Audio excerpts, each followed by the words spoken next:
तोभ्यं नमो जिन्हें भवो दत्त शोषणाय। बोलिए गजा श्री आदिनाथ भगवान की, बोलिए के 1008 श्री अंतिम शासनपति श्री महावीर भगवान की, बोलिए आचार्य श्री आदि सागर जी महाराज की, आचार्य श्री महावीर कीर्ति महाराज की, आचार्य श्री विमल सागर जी महाराज की, आचार्य श्री सन्मत सागर जी महाराज की जय। हमने चाहा है गुरुदेव को ऐसे, हमने चाहा है गुरुदेव को वो लाखों में एक हैं। हमने चाहा है गुरुदेव को वो लाखों में एक हैं। हमने चाहा है गुरुदेव को वो दिल के भी नेक हैं। हमने चाहा है गुरुदेव को वो दिल के भी नेक हैं।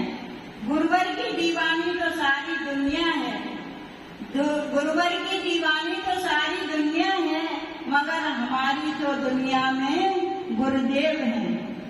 108 दीक्षा गुरु श्री आचार्य सुंदर सागर जी महाराज की जय।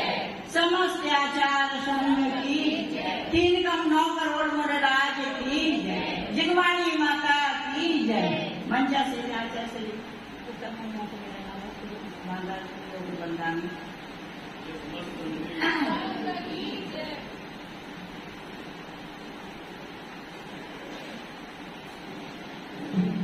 माया ठगनी, इस मायाचारी ने सब कुछ छला है।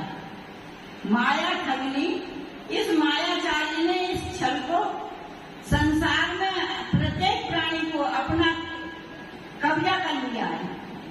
जैसे कठपुतली होती है, कठपुतली वो मंच पे तो खूब नाचती है, कठपुतली होती है वो मंच पे खूब नाचती है, मगर ये नहीं मालूम उसको नचाने वाला कौन है, उसको पीछे से नचाने वाले होता है।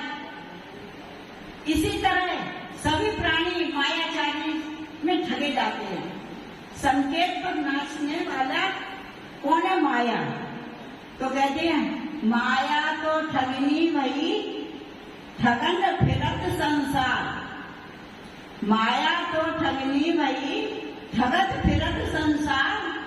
किस ठग यह ठगनी ठगी, उस ठग को मेरा नमस्कार। माया सारी दुनिया को ठगने वाली कौन है? माया। सारी दुनिया को ठगने वाली माया। किंतु जिस ठगनी को ठग लिया वह वास्तव में कौन है?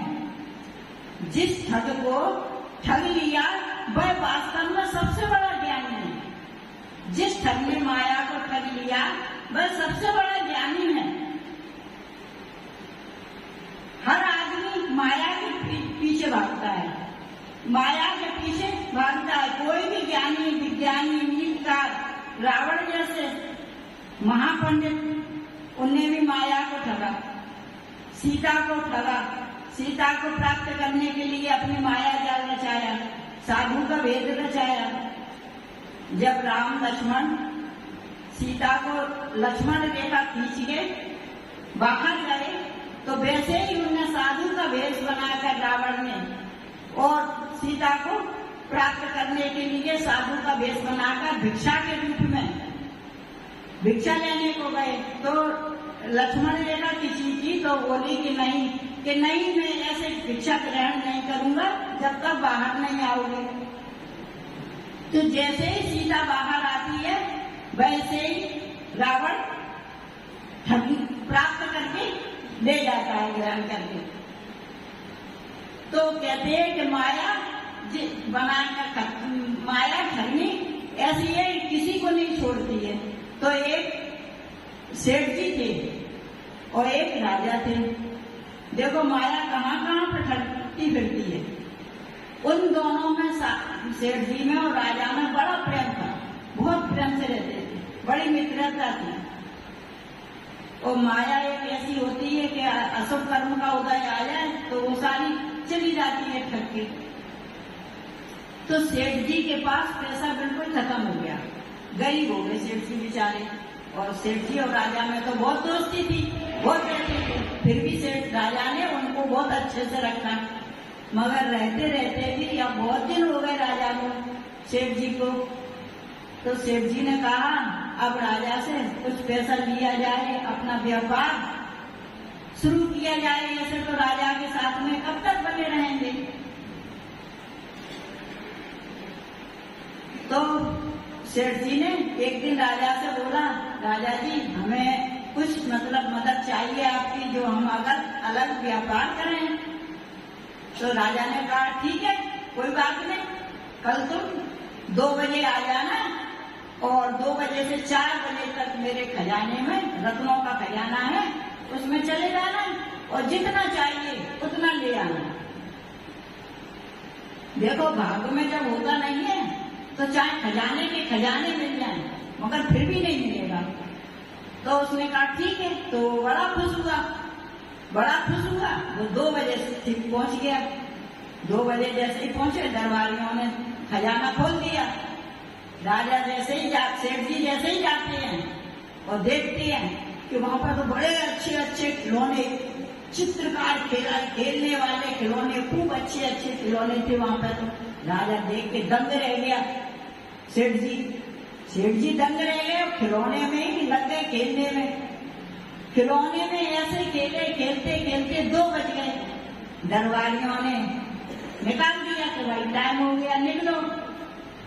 अब सेठ जी तो निकल आए और राजा से बोलते हैं कि राजा साहब मैंने तो कुछ भी नहीं किया, वहां तो बड़े अच्छे अच्छे खिलौने थे, मैं तो खेलने में ही लग गया, मैं तो कुछ नहीं ले पाया। भाग्य में था ही नहीं, लेते कैसे। तो उन्होंने कही चलो कोई बात नहीं, कल फिर 2 बजे आ जाना और स्वर्ण के खजाने में जाना और जितना सोना चाहिए उतना ले आना। राजा बड़ा खुशी होता है, सेठ जी बड़े खुशी होते हैं कि चलो हमें दोबारा मौका मिल जाए लेने का। अभी तो रत्न के खजाने में गए थे, अब सोना मिल जाए तो सोना ले लेंगे, चलो कोई बात नहीं। दूसरे दिन फिर होता है, फिर सेठ जी जाते हैं। तो फिर जाते हैं तो वहां पे बड़े अच्छे अच्छे घोड़े देखते हैं और घोड़े का तो वो बड़ा ही शौकीन था, घुड़सवार करने का बहुत शौकीन था। तो उसने देखा एक सफेद कलर का घोड़ा, बड़ा उसे अच्छा लगा। तो वह घोड़े पे चढ़ गया और सवारी करने लगा। अब करते करते 4 बज गए। 4 बजे दरबार में आने फिर निकाल दिया कि चलो निकलो। अब सेठ जी फिर सोचते हैं अरे एक मौका मिला, दूसरा मिला, वो भी गंवा दिया। अब वो फिर राजा से कहता है राजा मैंने तो कुछ भी नहीं किया, वहां पे तो खजाने में गए, आपके तो बड़े अच्छे अच्छे घोड़े थे और मैं तो घोड़े का बहुत घुड़सवार हूँ, बहुत अच्छी लगती है मुझे तो राजा ने कहा चलो कोई बात नहीं, तुझे एक मौका और देता हूँ। तो उसने एक मौका और दिया, बोले 2 बजे से 4 बजे तक फिर जाना और चांदी के खजाने में जाना, तुम जितना चाहिए उतना तुम ले आना। तो राजा बड़ा सेठ जी बड़े खुशी हुए। फिर वो तो चांदी के खजाने में पहुंच गए। चांदी के खजाने में पहुंचे तो वहां तो चित्रकार, उसमें दीवारों पे चित्रकार अच्छे अच्छे बने हुए थे। तो वो चित्रकारों को देखने में लग गए। चित्रकारों को देखते ही देखते फिर भी 4 बज गए। 4 बज गए, दरबारियों ने फिर उन्हें निकाल दिया। अब बेचारे फिर आ गए, फिर कहते हैं राजा से राजा मैंने तो कुछ भी नहीं किया, ऐसे ही चलाया।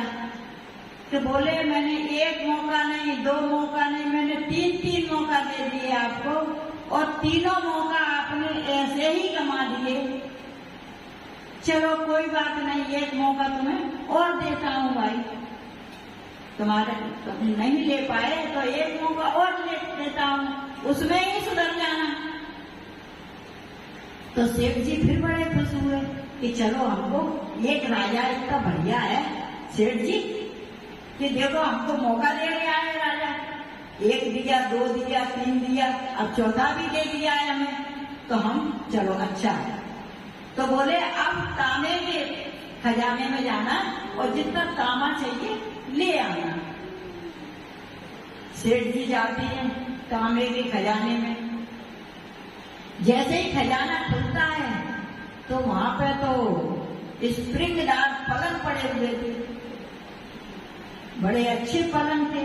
जैसे ही राजा सेठ जी ने हाथ लगाया, उन्हें तो बड़े अच्छे लगे, तो वो तो जाके लेट गए। अब स्प्रिंगदार पलंग पे जब लेट जाओगे तो वो तो नींद आ ही जाएगी। तो सेठ जी तो सो गए, चारों अवस्था ऐसे ही निकल गई। अब आए राजा के पास, कहते राजा जी मैं तो आज भी ऐसे ही धोखा खा गया। तो उन्होंने कहा कि तूने बाल अवस्था, कुमार अवस्था, वृद्धावस्था और वृद्धावस्था, युवावस्था और वृद्धावस्था, आपने चारों ऐसे ही बर्बाद कर दी।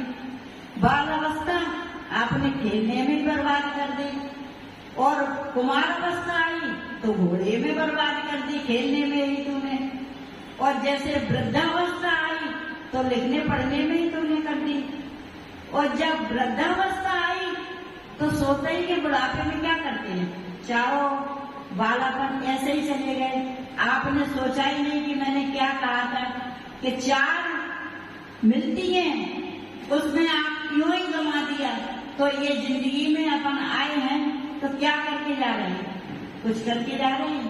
ऐसे ही चारों अपन खेल कूद में कमा दिए, और जब बुढ़ापा आता है तो देख देख कर रोते हैं कि हाय मैंने कुछ नहीं किया।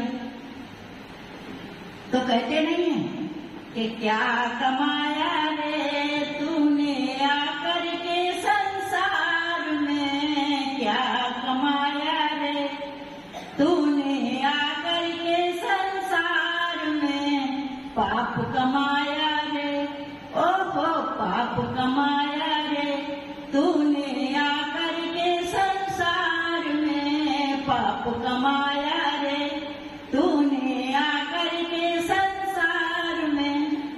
बचपन खोया खेल कूद में तूने रे अज्ञानी, बचपन खोया खेल कूद में तूने रे अज्ञानी, विद्या का अभ्यास न कीना गुरु की सीख न मानी।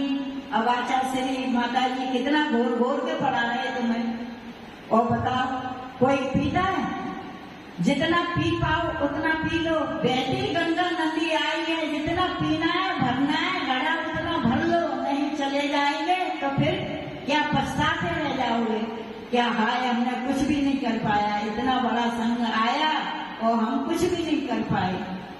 तो कहते नहीं है बचपन खोया खेल कूद में तूने रे अज्ञानी, विद्या का अभ्यास न कीना गुरु की सीख न मानी, ना पढ़ा रहा रे ओहो पढ़ा रहा रे तू मोह माया के जाल में, क्या कमाया रे तूने आकर के संसार में। तो कहते हैं कि माया ठगनी है, ये तो ठगती फिरती है, ये माया के पीछे चाहे आप देश विदेश चाहे कहीं भी जाओ, जब भाग में नहीं होता है तो कहीं भी नहीं मिलता है, जब भाग में होता है तो घर बैठे ही प्राप्त हो जाता है। तो ये माया के पीछे नहीं भागना चाहिए और अपनी शुद्ध बुद्धि को उपयोग में लेना चाहिए। बोलिए आचार्य सुंदर सागर जी महाराज की जय।